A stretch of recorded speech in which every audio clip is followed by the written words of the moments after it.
Tipping Plus studied the transition of 20 coal and carbon-intensive regions from 13 countries around the world, spanning to Europe, Asia, and North America.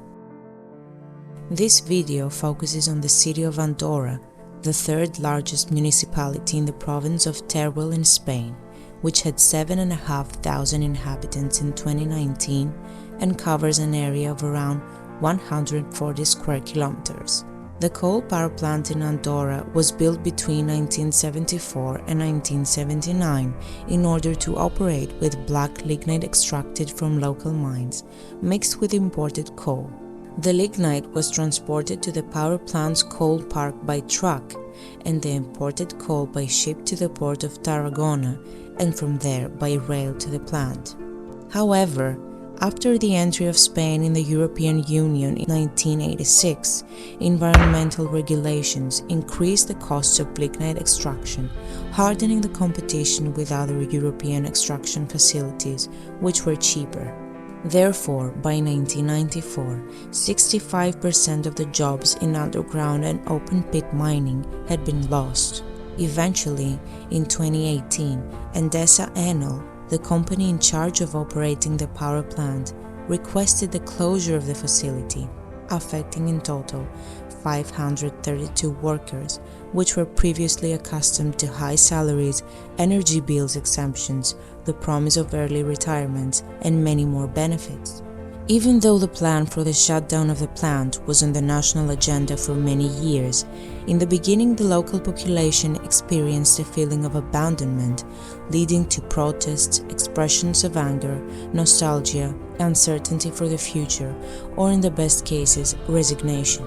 This is because, in May 2022, the last cooling tower of the coal-fired plant in Andorra was demolished. After 40 years in operation, such an event had a huge emotional effect on the local population, since much of the local identity and tradition was built around this industrial emblem.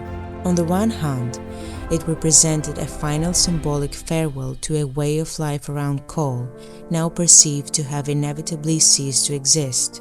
But on the other side, it also urged the need to accelerate a full region's transformation towards a new socio-economic structure, whose agents of change, content, and new identities are not yet well defined.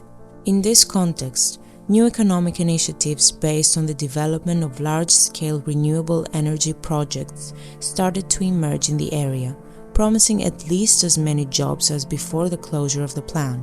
Specifically, the so-called Nuda Mudahar project, which was initiated in 2022, foresees the construction of hybrid solar and wind projects, coupled with energy storage as well as green hydrogen projects. Altogether, the project is expected to create more than 3,500 jobs during the construction of the projects and around 300 permanent jobs for the operation of these facilities. Therefore, after the tipping event of demolition of the cooling towers, the formation of new representations about individual roles and relationships were accelerated. Even though there are still some resistances in place, attachment to the coal landscape is becoming increasingly questioned.